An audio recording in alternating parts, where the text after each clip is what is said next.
Swayam Prabha. Digital India. Educated India.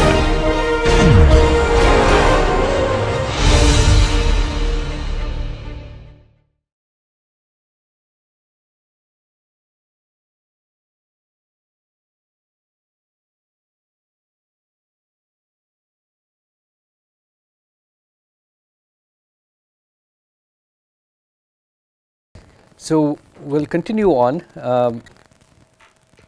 There it is. Okay.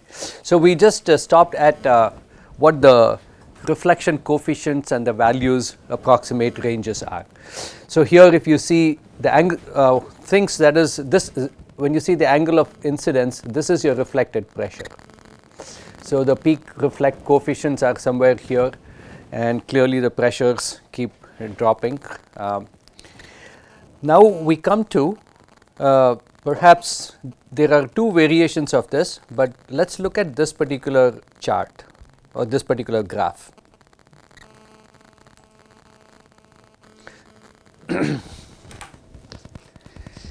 And we'll be spending time in the tutorials also, again not today, but some other time.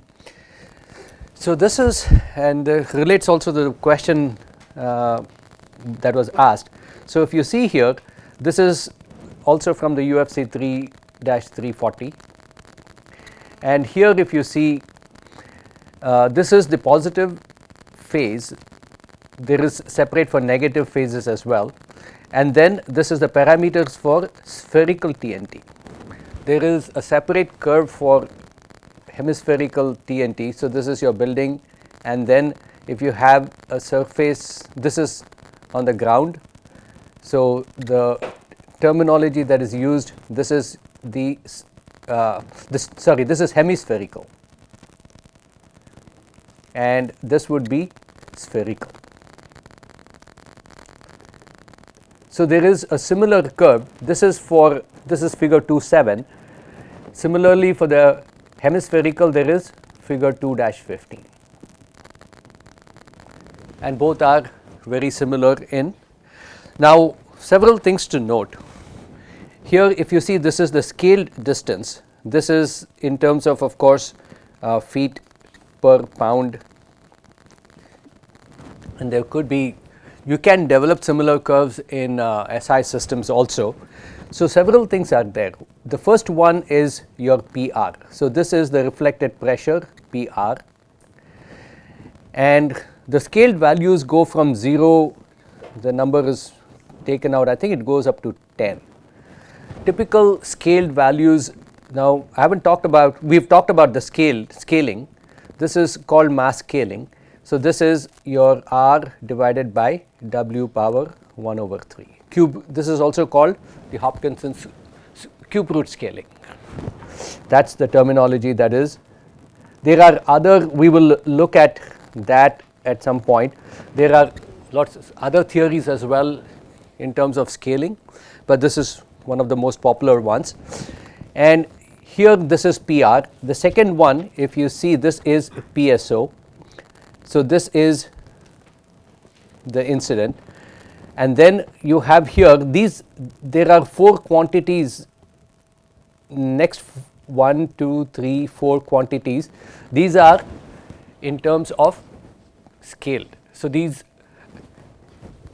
are, if you see, this is the impulse, reflected impulse. This is the IS, I think this is the incident impulse. Let me see if I have, this is the scaled reflected impulse. Sorry, this is, I'm saying too many thises. Let me take these out.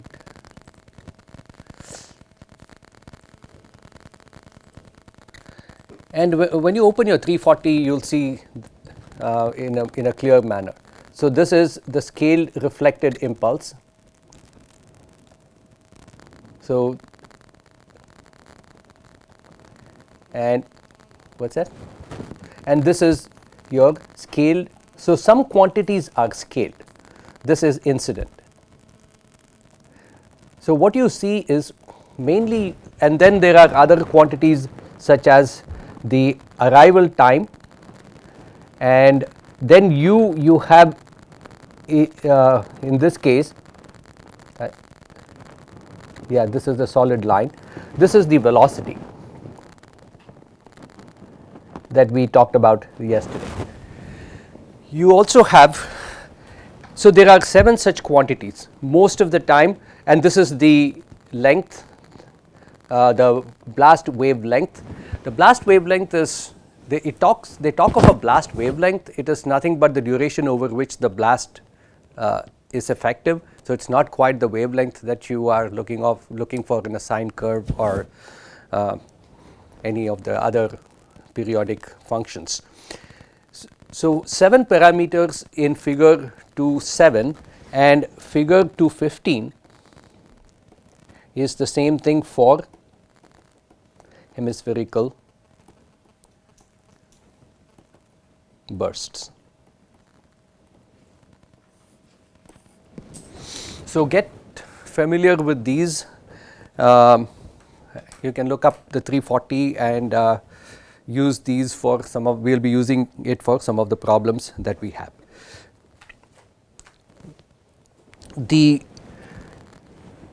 On this side also they have the arrival time, somewhere the arrival times are here, and the duration. One of them is the arrival time and the other is the duration. You see there are 2 T's. If I blow it up, it's not going to be very clear, so you can see it in the UFC 340. In terms of scaled values, can convert them into SI values also. We consider the scaled distance anything less than 3.0, that is considered the cutoff point, to be near range. Near range is much harder to predict compared to far range. Far range, more uniform pressures, and Z greater than or equal to 3.0 is considered far range. What does that convert to? Do we divide this by 2.5? What's that? Dividing this by 2.5. 2.5. So 3.0 by 2.5, that's how much? Roughly 1.2 or something like that. So this is 1.2 meters per kg. So anything less than that, anything greater than 1.2 meters per. So numbers to keep in mind, because it makes a big difference as you start visualizing what to apply and how to go about it. Any questions so far?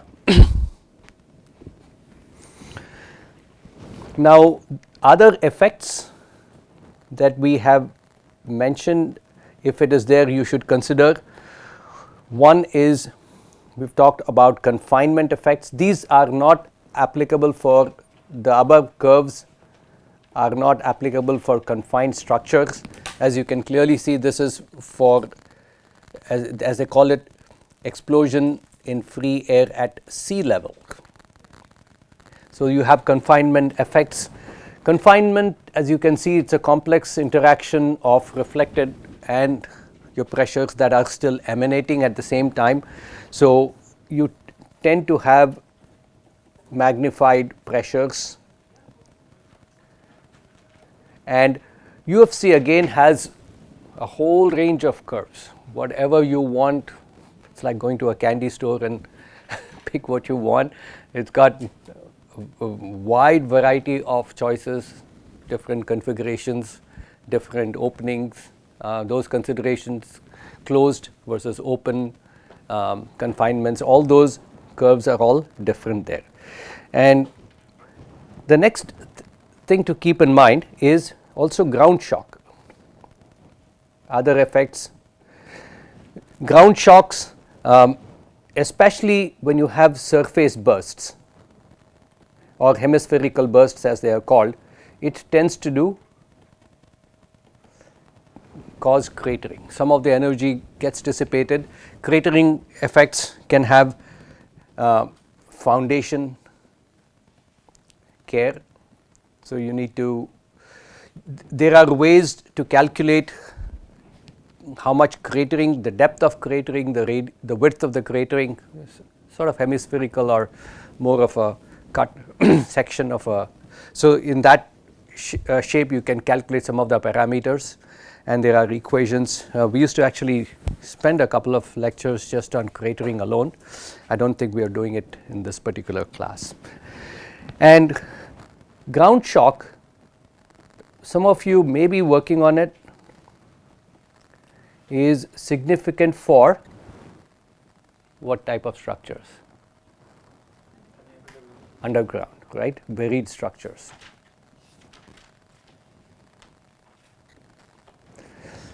A lot of propagation is like seismic waves in some ways, but the durations are different. Anytime you're designing some of those, you have to go further into and defense applications. There are numerous underground structures, either for storage or primarily for storage of different types of things. These are generally neglected for overground, above ground facilities.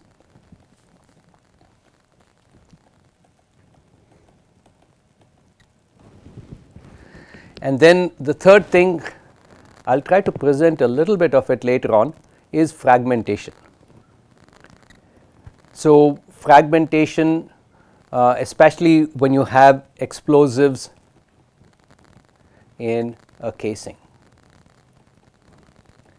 So as you can imagine, you have blast plus impact. Now impact, it degrades, it removes material. So when it removes material, you need to consider the section property changes and what it does to the response.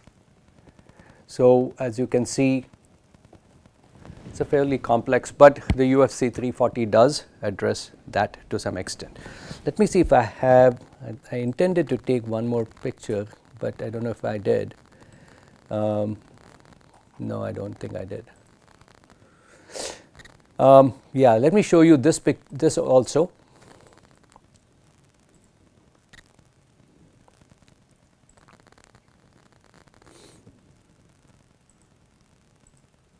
So in case you're wondering, they do have, in the same way like you have figure 2.7, you have figure 2.8, where if you are calculating, we generally don't do this, but if you are calculating the negative phase shock wave parameters again for a spherical TNT, you have the same things, PSO, PR, scaled. This is the incident impulse, reflected impulse. These are the blast. So the scaled values, the pressures, these are not scaled. What I mean by not scaled is you don't have to multiply by the weight. In all these four quantities that you see, any quantity that you see where your result is in terms of the weight, then that is a scaled quantity. The others are not scaled. Then we are, again, remember the theme for today is uncertainties. So continuing with that, we'll go into element. The third one was element modeling.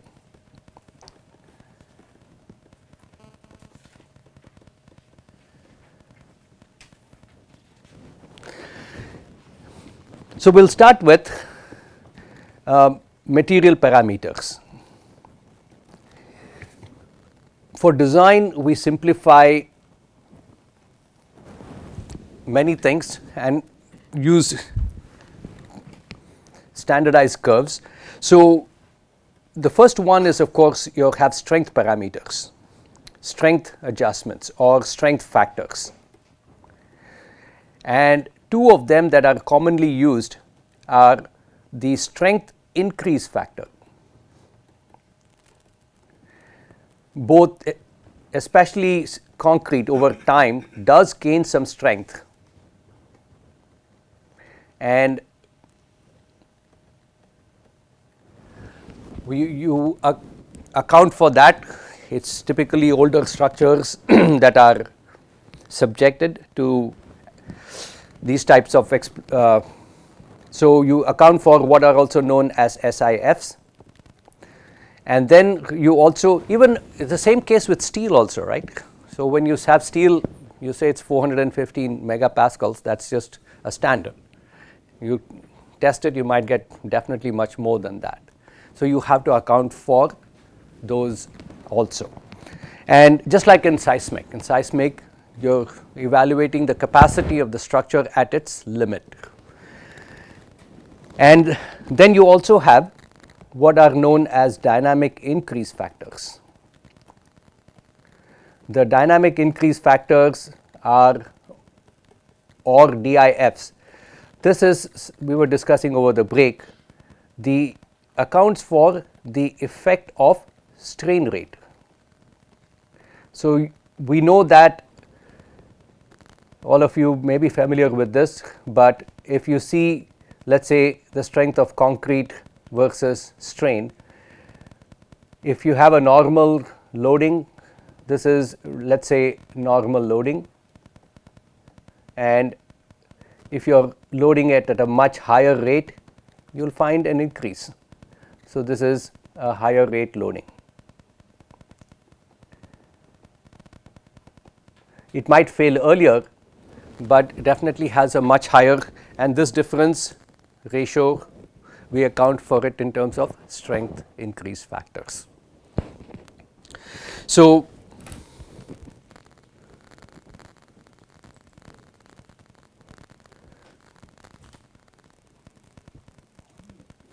yeah, I think so maybe I wanted to show, it fell behind. I wanted to show these ones.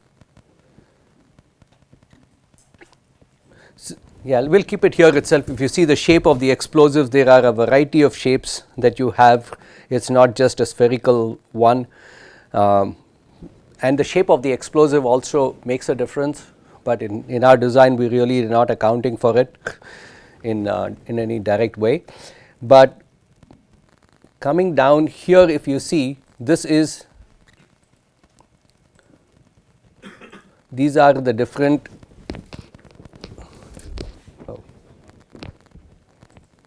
let me see why.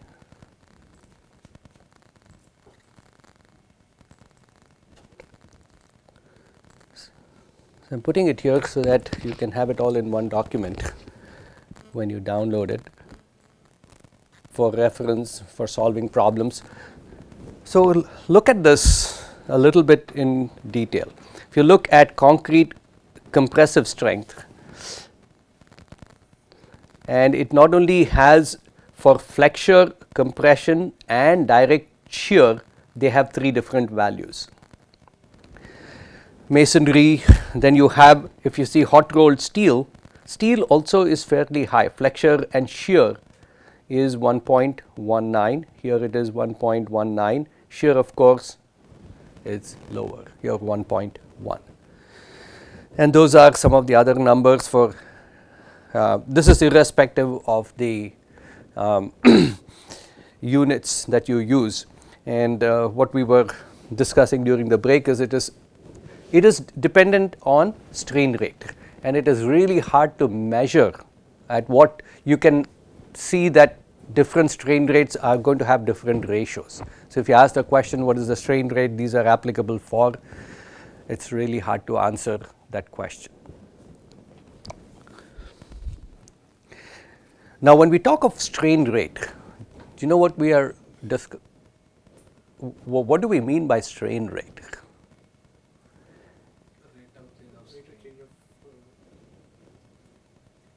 Strain in the material, right? In the material itself. So keep that in mind. Quite often I mean, I've seen this, the word used and really being interpreted in a couple of different, in a variety of ways. But the response goes from static to a more dynamic. It's really hard to measure also. We were discussing about the difficulties of having sensors. These train rates can go anywhere between 100 per second to, it can even go to 1,000,000 per second. And the challenges that we were talking about was, how do you measure strain rates that go beyond 1,000,000 per second? You should have sensors that can respond, take at least 1,000,000 readings, right? Even that is not enough. It will create noise. If you are going to have any accuracy in measuring strain rates at that, you need to have at least an order or two more than that. So, so that is knowing that we are using numbers, but also being aware of the fact that these are very challenging to get. And honestly, I feel sometimes people sit in a committee and based on their experience, they come up with a number that sounds good and agreeable to everybody, and it often goes in. I think just as an, can I take an aside moment? Do you know, have you heard of the stress reduction in extreme events, like in allowable stress design, right? What's a factor you've heard? So you can increase the allowable stress by, let's say, 4/3, right? 1.33. There's no real research behind that. It's just lots of engineers or whoever it was, a committee that sat in a meeting, had some lunch or whatever, and said, okay, 4/3 look, and that is used all over extensively, even into the new codes. It has, the 4/3 has been built into the load combinations, or so these numbers are somewhat in that. Keep in mind, keep the context in mind. If I look at, so that's for, and the other thing to also note is concrete strengths change as well with time. So you have what are known as strength increase factors. These are DIFs. So this is the right one for dynamic increase factors. Let me see if I have one for the strength increase factors.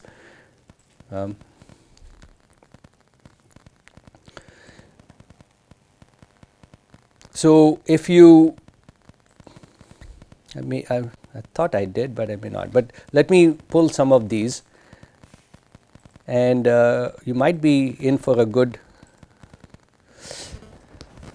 addition to something like this at the research at the end of this course. But if you see here, so these are dynamic increase factors.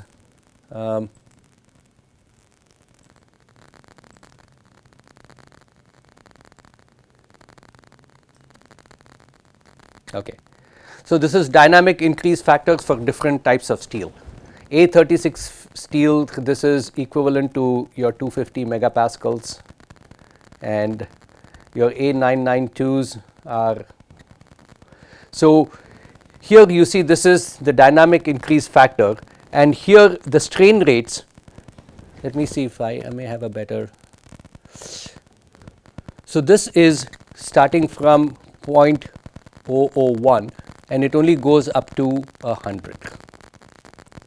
So the strain rate is units of 1 per second. So this is 100 per second.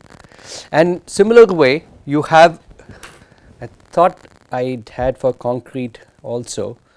Let me see, this is for concrete, and okay, this is structural steel. So let me put this whole thing so that if we have problems, you can use these charts. So what you have here is for both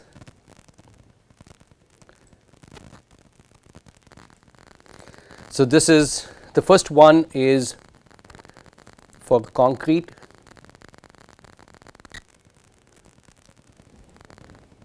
and structural steel.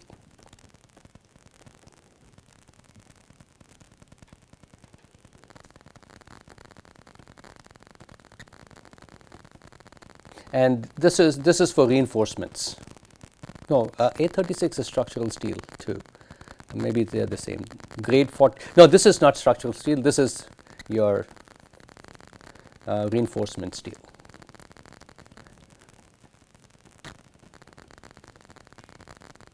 So you have grade 60, grade 40s.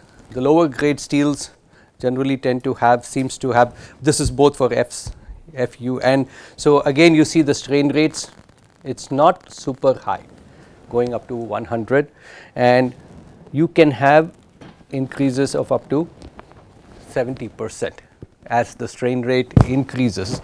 Even here, if you see, you're going up to 70% in concrete also. This is from 17 megapascals to 48 megapascals, going from 1 all the way to 1.9. Yeah. Are there any reasons behind this increased factor at high strain rates? Yeah, I mean materially if you see, right, the material hasn't had time to develop, change their molecular structures. For me, I try to use some simple examples. Again, if you're compressing, you pull something really hard, right, it's so hard to pull it instantly, whereas I can take the same thing and slowly keep increasing it. That's sort of the strain rate effect. If I make a slow pull over time, I may be able to pull it apart. But if I want to pull it instantly, you can even feel, right? Try that. Pull it apart quickly, your muscles are working. Try that. Do this. Don't feel. So that's what is the. You can feel. You can feel the strain rate in your muscles, and then pull slowly. You'll hardly feel any strain in your muscles. Don't believe me. You won't do it. Confinement play any role in?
Other considerations, this is a question that does keep coming up.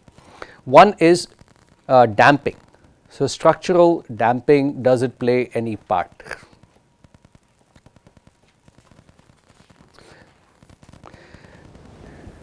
Now if you see structural, if it's an elastic behavior, you take a tuning fork, it's going to continuously keep going, right? At some point, because it's got damping, inherent material damping, this varieties of damping, we especially if you have done seismic, you would have a good idea about that. But from a material perspective itself, there is damping. For example, you have lightly cracked concrete.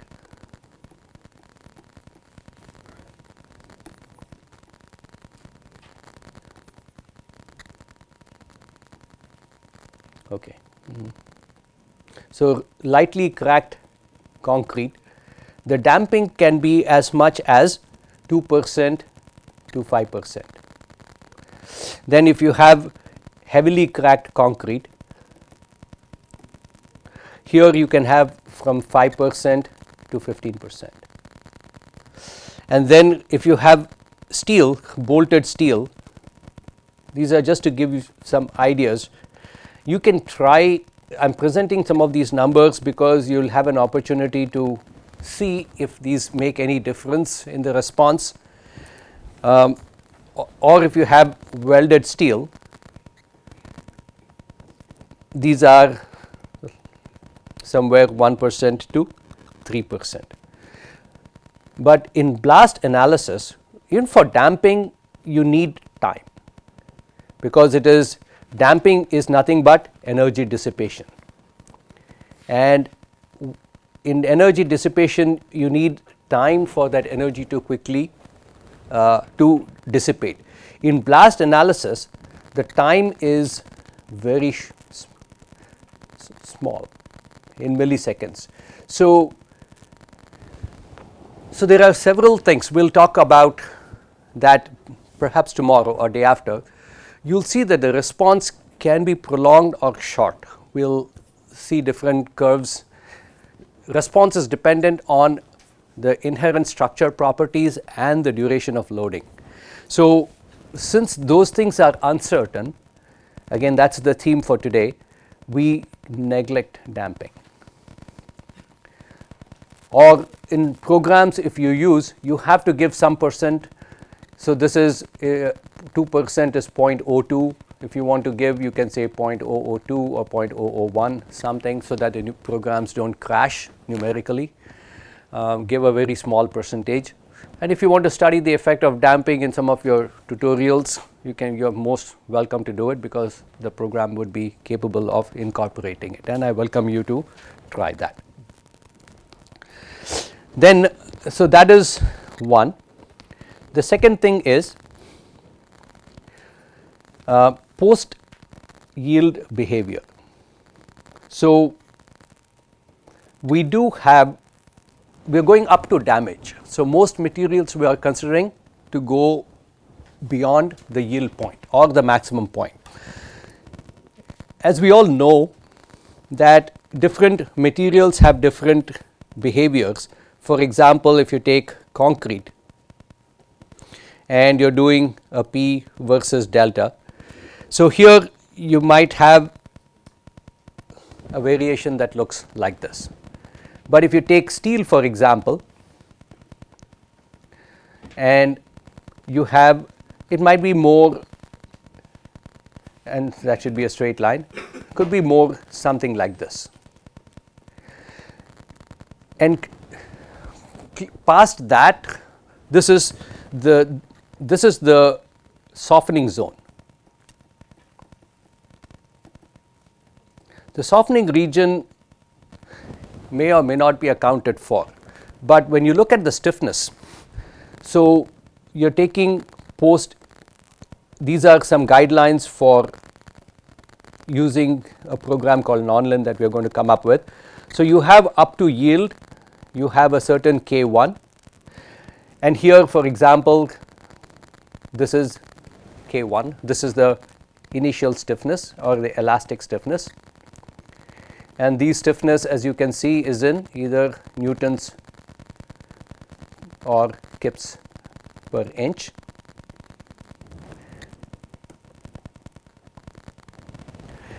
And so that the programs don't crash, you can take some K2 value here. Steel, for example, if you consider 0.05 or 0.01 K1, again you can try to see, does it make a difference if I go between 0.01 and 0.1? It's up to you. There is no real guideline in incorporating some of that in the modeling.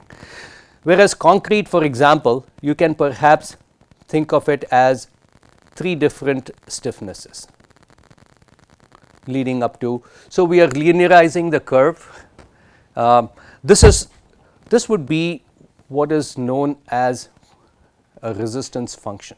As we spoke about earlier, the resistance function can be either generated analytically, or you can do experiments in order to determine that.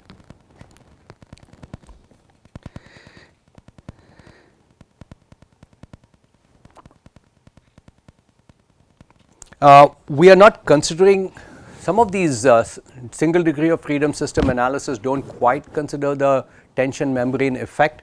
So, if you want to consider that, that comes from experiments, or you have to go really advanced, not the ones that we are using in this particular course to consider the membrane effects. So, any questions again so far?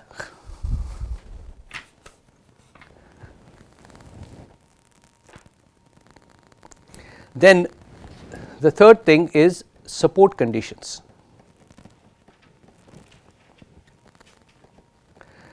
Again, many of these are basic undergraduate. A lot of it is single degree of freedom systems are often developed based on assuming simply supported, and then other conditions are associated, are accounted for. So, different types of conditions simply supported, and then you can have a cantilever type system, can have a fixed concrete. If you are modeling for concrete elements, for steel elements, if you are modeling a steel beam, for example, if you are modeling precast, pre-stressed, if you are doing a bridge type analysis, then you might go for simply supported conditions, whereas concrete, definitely you are going to use fixed or cantilever type arrangements or other type of simple conditions. So, you have to decide based on what you have as to what type of support conditions is ideal, because your response is going to depend on the support conditions.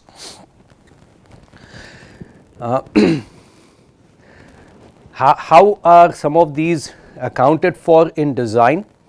So, design loads, and I can speak with respect to the US codes. I am not too familiar with the Indian codes in this case. In the ASCE 7, so we have ASCE 7, the recent version is ASCE 7-22. That is our minimum standards for loading. So, they specify the following load combinations. So, it is 1.2 dead load. So, we have load combinations, and 1.2 dead load plus the blast load is, it's actually a recent addition, maybe I can't say how many years, but it's just in the past 5-10 years, or maybe I don't know if, I think ASCE 711 may have had that. I have to check on that, but it's been in the past couple of decades. So, blast load, because you're already including, it's just like even wind load. In our case, it has changed. Previously, wind load used to be 1.6 factors, but now since the wind speeds are factored already, all the graphs that we have for wind speeds, they are already factored. So, wind is also now, the combination has come down to 1, and then other combinations that you can include are 0.5 or snow. This is for roof, depending on which element you are designing for, or for uplift conditions you have 0.9 D or 1.2 D plus blast plus 0.2 W wind. So, there is some wind associated with blast loads. So, 0.2 W is considered. So, these are the load combinations as per ASCE 7-22. Elastic rebounds are usually neglected, as we have said before. It's the negative pressures are also lower. So, unless you confined yeah, maybe I should mention that. Elastic rebounds, or just rebounds in general, this is more critical in confined conditions.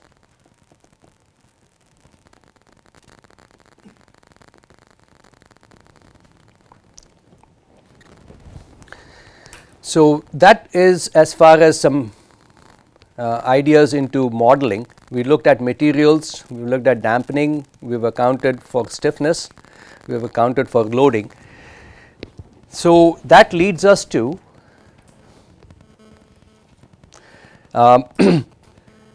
modeling itself. And one of the most popular models is still the single degree of, we'll spend a little time on that, single degree of freedom or SDOF systems. And it's quite effective.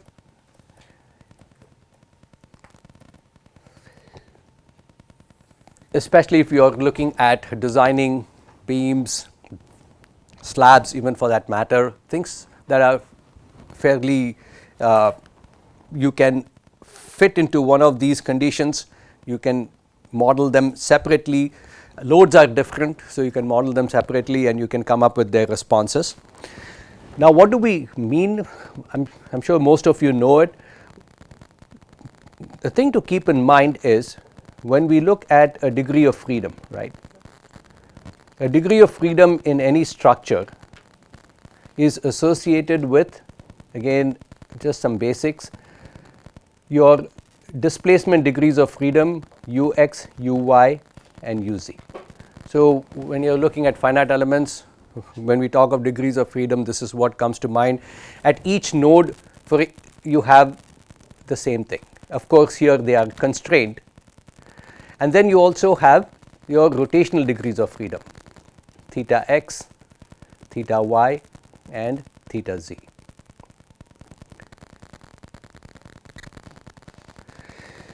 So in general, a structure, even a simple structure like this has 6 DOFs per node.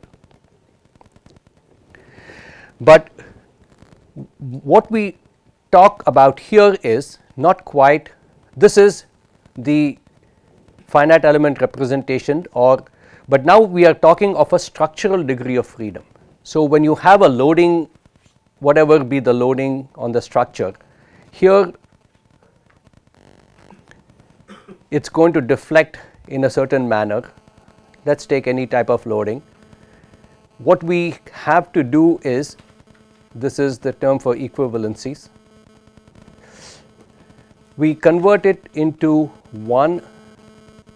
You can also apply distributed loads in certain programs and depending on how complex they are. And then the degree of freedom that we talk about is this deflection. So the structural deflection is the degree of freedom.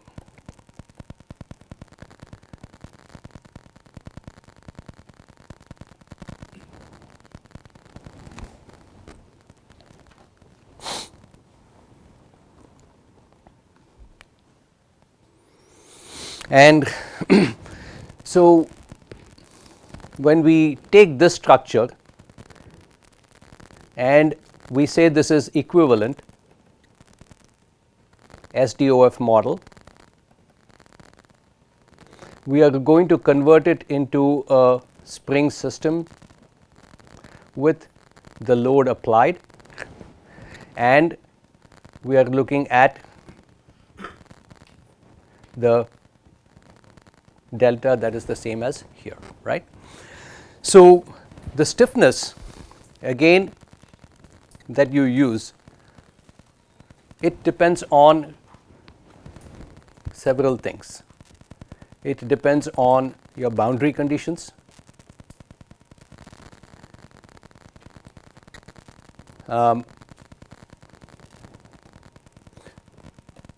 So the first thing is, that's where the boundary conditions was introduced, and it also depends on the type of loading.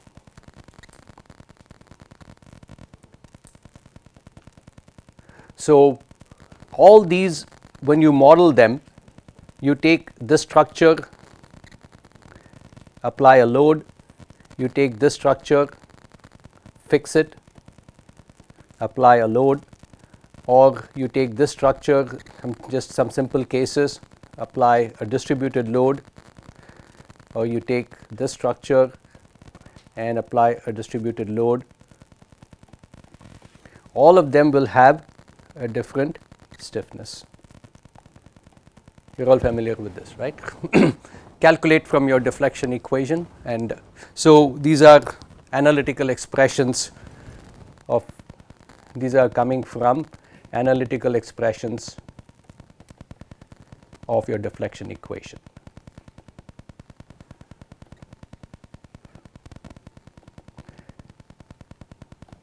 So, for example, here I think it is PL cubed over 48 EI, whereas this is, if you see, it is W5 WL power 4 by 384 EI, which is nothing but 5 by 384.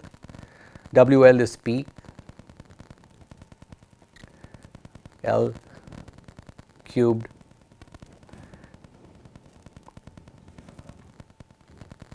over EI.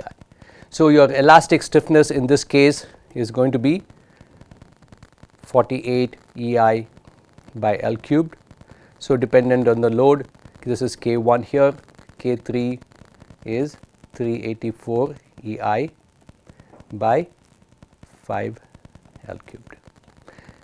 And for other types of loadings, other types of conditions, look up your tables or wherever you go to get stiffness values. So, this is important. I mentioned the difference here because you will be applying in some of your tutorials or some of the examples that I use.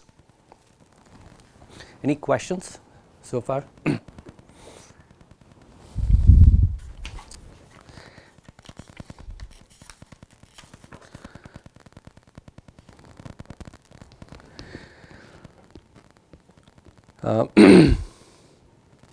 Then the concept of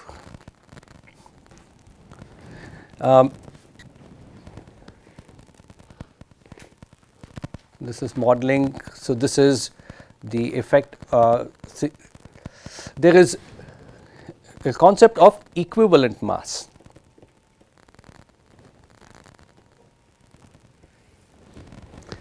So, when you have a system, when we say an equivalent SDOF, we are basically representing this as F is equal to K delta, and what we are saying is, in this system you have a mass that is concentrated, you have a stiffness, and you have a force, let us say. So, here this assumes a concentrated mass, but then ours is a structures, they have distributed mass, and I will try to bring you some. So, therefore, you have to have an equivalent concentrated mass.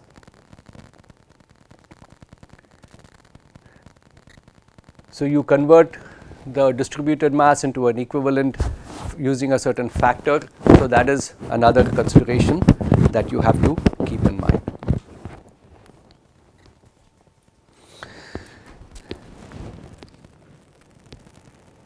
Other considerations here are, we have talked of the resistance function. I think I have it here.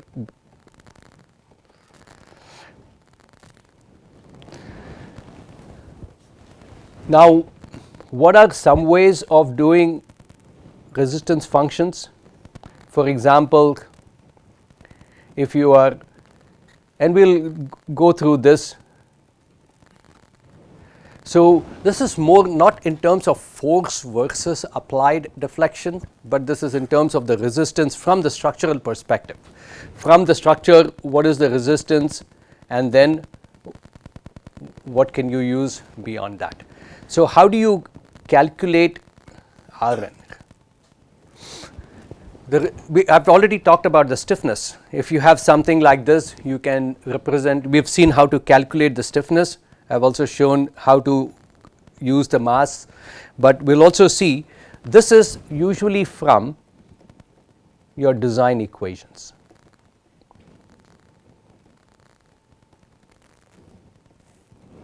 So depending on the type of material that you have, your design equations from an analytical perspective you can calculate, and then the resistance functions.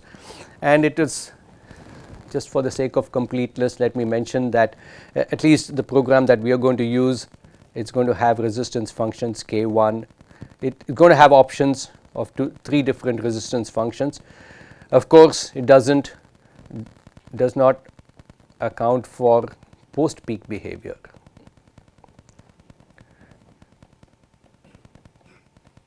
The post peak behavior is, from a design perspective, not important, but from a protection perspective it clearly is important, but you cannot predict it from these techniques. You have to do advanced techniques, and even at that it's at best predictive in nature.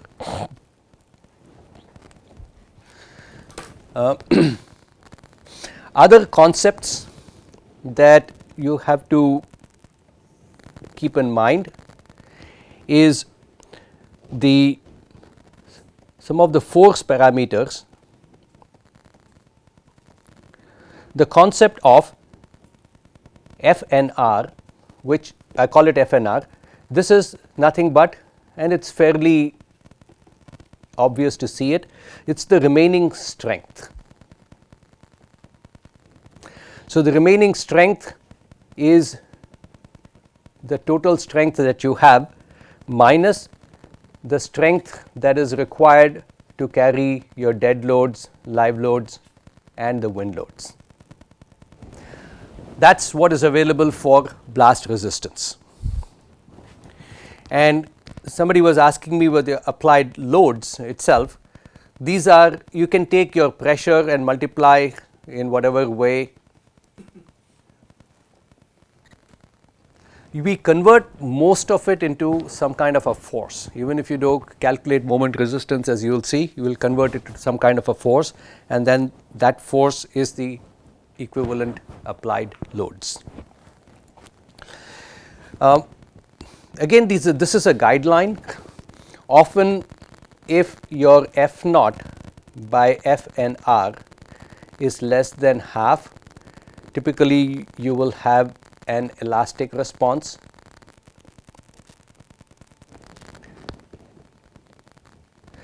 But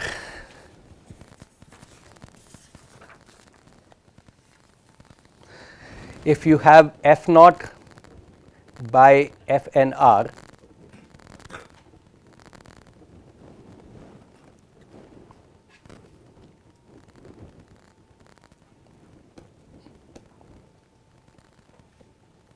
is greater than 1 or much greater than 1, then, and you can, we will use this concept later for design purposes, but if you want a quick judgment of whether the structure is going to respond or is going to be, depending on the applied load, whether you need to consider blast response of this structure, then this is a good guideline. I should mention again that this is basically a guideline. There's a new concept. Actually, this was the concept that really fascinated me when I first started this, because yeah, you had a question. Theoretical approach to find the remaining strength FNR. Theoretical approach. How do you mean theoretical approach? This is, you can calculate Fn and you can calculate the capacity required for dead, live, and whatever load combination. The remaining strength in the number, section number, In columns, right? Yeah. So I guess you, I don't know if I answer it. Let me answer it this way. Computation of the remaining strength after the application of a load is a very fertile area of research. I mean, people have worked on that. What is the remaining? How do you estimate it, or how do you calculate based on whatever section properties that remain? But again, here we are talking from a design perspective, and so this is a very simple form. But you're right; it is a fairly complex It could be depending on the type, whether it's a column or a beam. Is that what you're asking, or is this, am I missing something? Yes, I want to know is there any way I know using experiment or the numerical simulation we can find, but that is numerical simulation is also very expensive after applying glass flow. So there is a way to theoretically find the remaining capacity, because in the code they are giving guideline remaining capacity. So without knowing FNR, how we know this is erratic response or No, I think this is the only way we will calculate for this course, at least, because these both are known quantities, so you can actually have a number. But I've seen a lot of papers where FRP, for example, they will use, and then they'll apply the regular loads and find the remaining strength, and then apply the new whatever mitigations, blast mitigation systems that they may use to, and then calculate the capacities. So in that context, I have seen experimental and theoretical calculations there, but yeah, not from a design perspective. So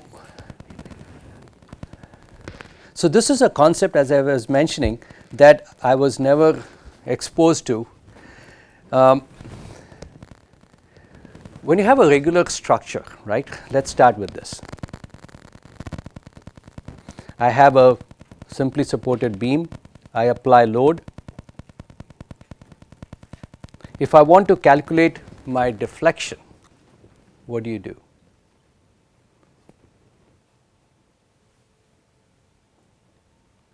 It's easy. It's not a hard question. If you know the answer, you just are not shy to say it. Gomati? You want the expression for deflection? Yeah, just give whatever expression you have. W L square by 8 That's moment. 48. Yeah, 48 EI, right? So there is a direct expression for you to go. So you will say, for example, this is PL cubed by 48 EI, right? So there is the structure. There are two things associated with it, right? One is the structure geometry. The structure geometry comes into play in terms of I. So that's your structural from the geometry perspective. Then you have the material that comes in the form of I and L, I should say. This is material stiffness, that is your geometric stiffness.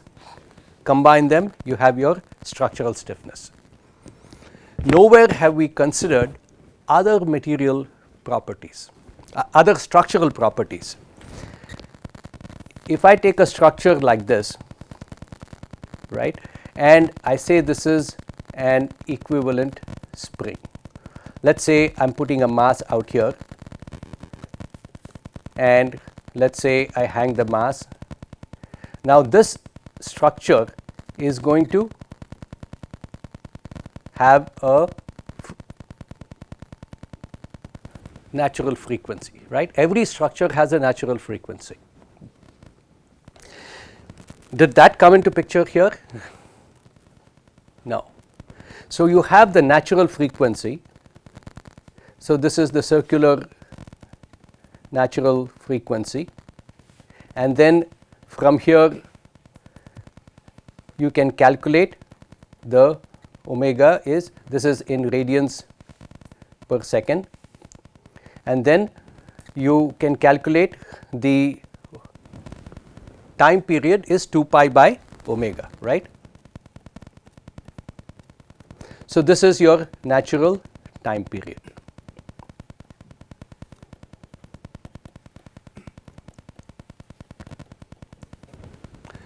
So static loading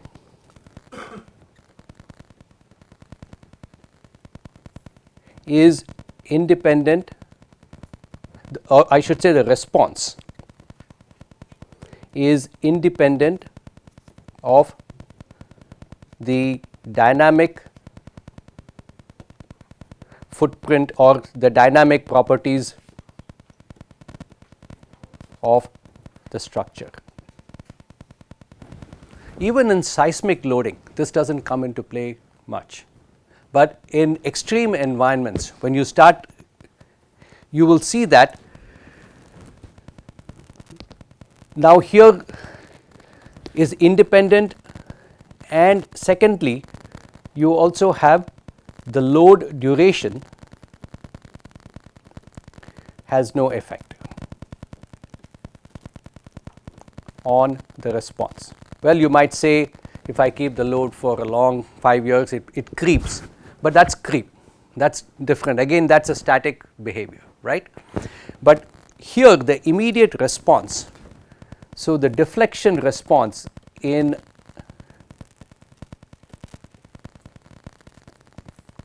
it is dependent on the duration of loading. So, this is Td and dependent on the natural time period. This is how one way to think of creative ways of mitigating is this particular concept. Now, we'll be looking more into these details, but again we are talking of blast basics today. So, all of this is again an introduction to ideas and concepts in this particular field. So, there are 3 different ratios. What is the ratio here? The ratio of to natural circular frequency, time period. If this, and there are other metrics also, this is considered, the load itself is different. It's considered an impulsive load.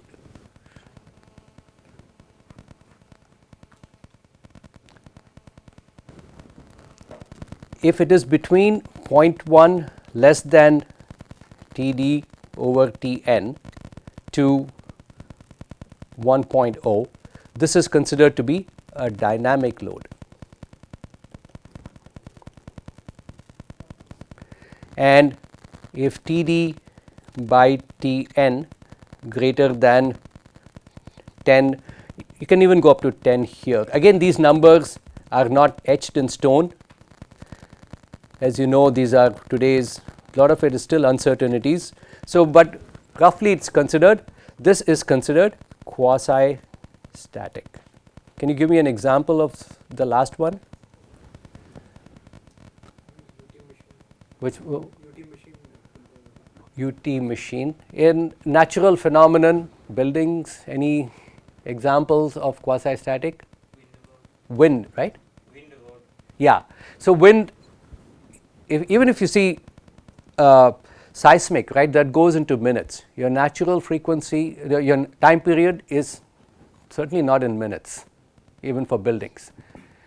So, this is, and the response, so what we see out on the left hand side is quasi-static, and these are some concepts that we will be exploring in the coming days.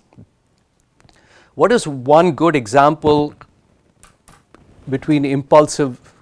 Can you think of a sports application for an impulsive load versus maybe the other two? Hitting a ball with bat. Okay, Impulsive.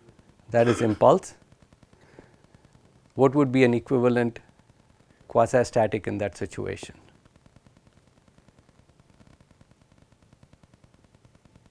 Make up one. If you were to think of the quasi-static situation there, it's going to be keeping the ball on the face, right? And then trying to, have you played tennis? You play tennis, right? It comes, some people, Alcaraz and others, why do they hit so fast, right? Because the speed transmits, that's impulse that they are transmitting. triple jump, right? If I just jump, I can only jump so much. But if I come running, put that impulse, how long is the impulse? How many, is it seconds, that impulse? I come, hop, skip, jump, probably my milliseconds, right? So, and then you can propel yourself 18 feet, 20 feet, depending on the athlete or not. So, think of structural response in a very similar way. Right? Am I making sense? So, these are just broad ideas that we will be talking more about, because when you calculate the differential equations, we will get a little bit into it. I think definitely want to introduce those flavors here. The calculations are different. The equations that you develop from the solutions of those differential equations are different, especially in our case. And again, we won't be getting into even the simplest form of a triangular load applied. When you solve it, it's a complex differential equation solution. So, without getting into it, we'll still use some differential equations over the next at least single degree of freedom systems we'll develop, and we'll see how the concepts are applicable. The response, right, here in the first static case, I apply a load, I know the peak. In this case, in the second case, the peak will be different, values will be different for impulsive load, the peak value if it is a dynamic load or if it is a quasi-static load. When the peak occurs is also going to be different. Make sense? So, this is a concept that I was certainly not aware of, but over time you realize what it is.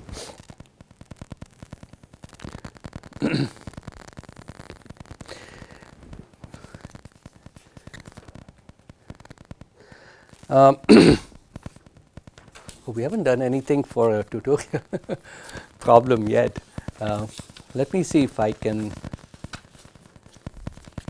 maybe skip a couple of it and cover those later, so that at least we'll have some things for the tutorial. We'll change plans. Okay, because we have 15 minutes left. So, there is a whole lot of, it's not quite in order, but that's okay.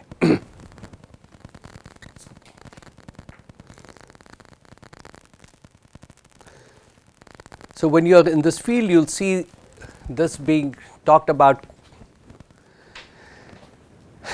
We have seen that this is one scaling law. This is called the cube root scaling.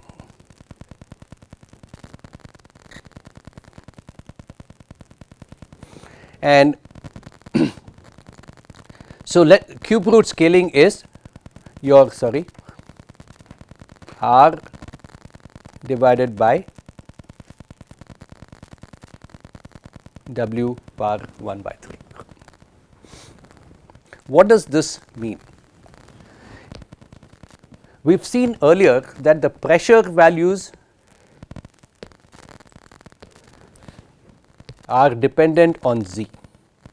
So, if you consider two scenarios, let us say this is your structure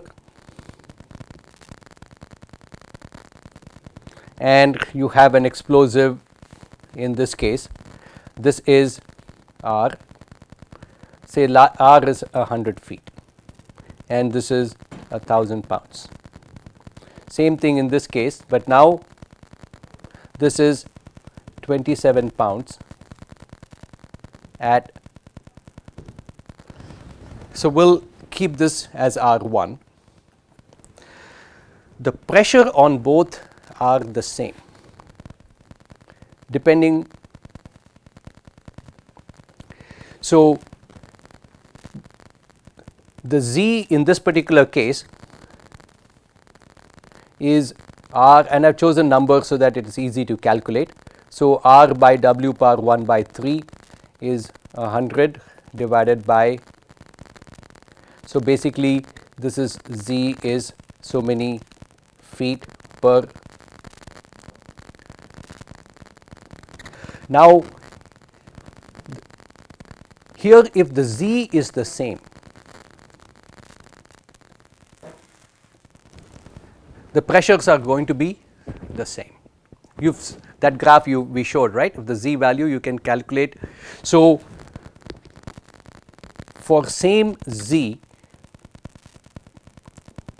you have identical pressures. So, question is, what should be the standoff? So, 30 feet, right? So, in this case it is now 10 is nothing but R divided by 27. So, this is at, so this is more than a number. What you have to keep in mind, look at this, 27 pounds at, I am sorry, 1000 pounds. So, basically what this cube root scaling tells us is 1000 pounds at 100 feet is the same as just a hand bomb 27 pounds at 30 feet. So, helps us in designing your whatever surroundings, how far to keep people away. That is why you see all those protections. It is a very quick way to determine some simple parameters in the overall scheme. The impulse, if you look at it, also scales. I1 in this case divided by cube root of W1, and this is I2 divided by cube root of W2. So, if you see in this case 0.3 I1, because this is by 1000, is I2.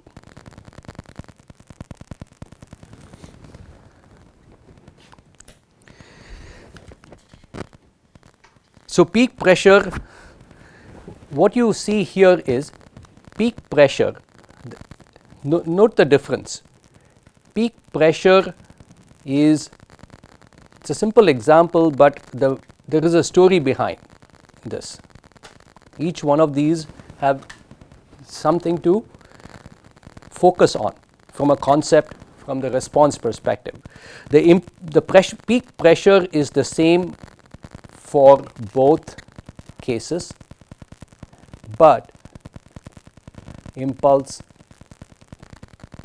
is not.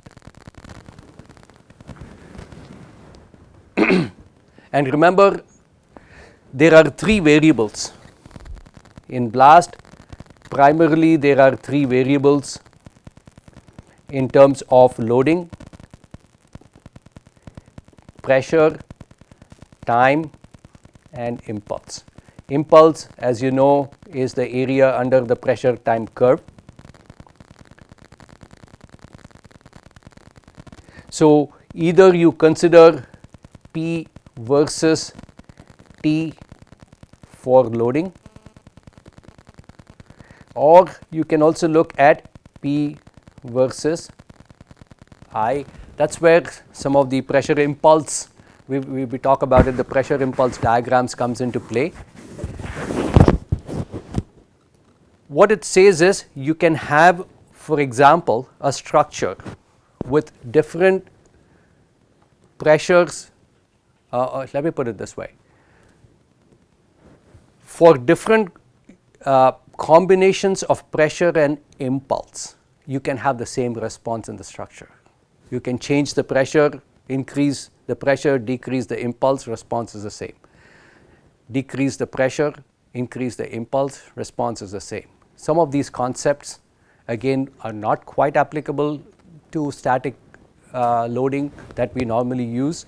So, these are some concepts we will be introducing, as we go. Yes. This scaling law is applicable in for air blast only or soil, underground soil? Just yes or no? There are different scaling laws, but the scaling law I am presenting cube root scaling. I'll give some ideas on what the scale, some different types of scaling laws in another class, but this is for air, applicable for air bursts. I like the way he said yes or no. My choices were very limited. So there is also the response limits. Well, I don't have the graphs, but we'll talk of the response limits. So I think in the remainder time I have,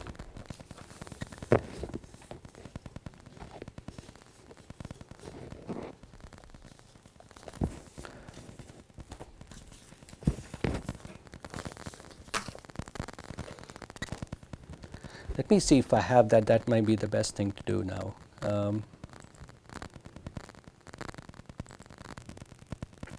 Yeah, okay, this is good. So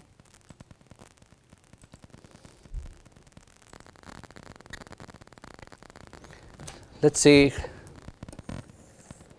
and we've talked about this, but let's look at some numbers, response limits.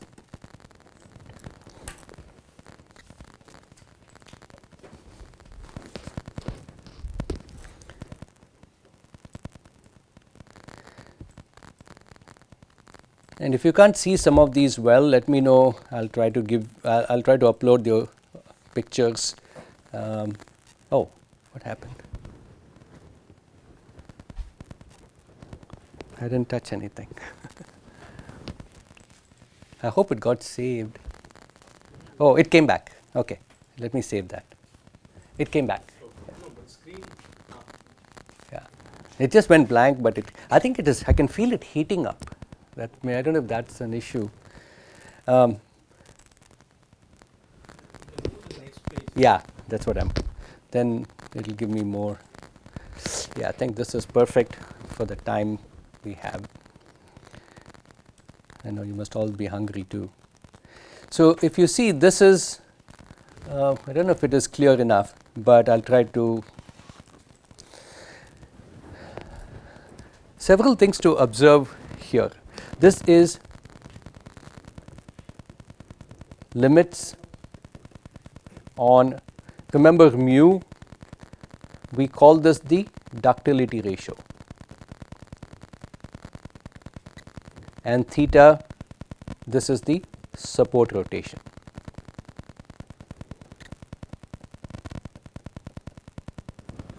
So if you look at again, this is the damage level.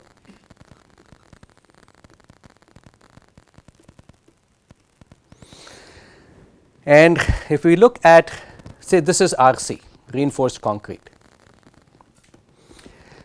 So superficial, the first, if you can't see, the first column is mu and theta, so on. Mu max, I should say, and theta max. So for concrete, if you see, only at the superficial level, damage, you have mu, right, which is 1 basically. But then you start getting into moderate heavy, they don't specify in terms of theta anymore, 2 degrees, and this is singly reinforced beam, doubly reinforced beam, so on and so forth, with shear reinforcement, without shear. So here it varies from 2 to 10 degrees for support rotation. In some cases you have both. Pre-stressed concrete, again you have mu and theta. Same thing here. So this is PS concrete, and in pre-stressed concrete, choose, what we do here is we apply the worst, apply both.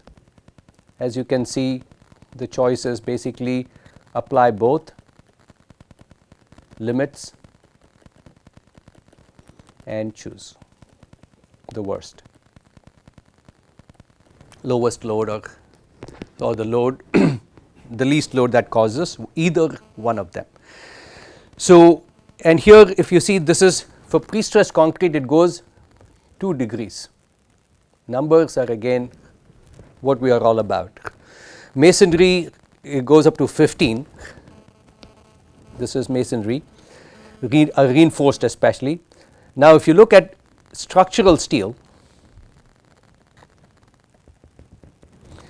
here you can see there are both, goes up to from 20 degrees max for hazardous, and least, of course, this is specified only you have only your ductility ratio here, but it goes from 3 degrees to 20 degrees. Then I think it's heating up. No? Oh, it came back. Anyway, we are almost done. I just want to present one more. It's it's not shutting down, that's for sure. It's just that the screen goes blank. And this one, if you see, this is for flexure. Clearly, ductility and support rotation, this is for flexure. So, this is beams basically. And the last thing we'll do before lunch is one more.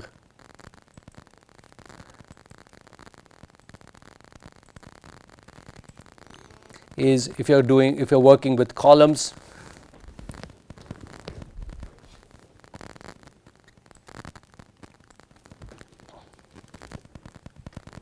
this is for compression elements.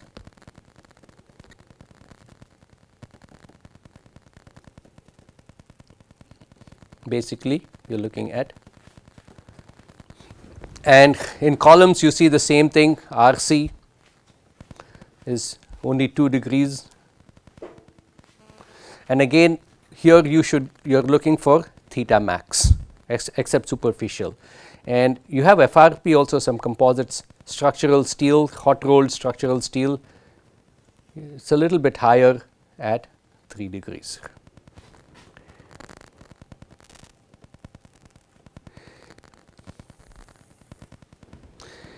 So, I think we'll stop with this.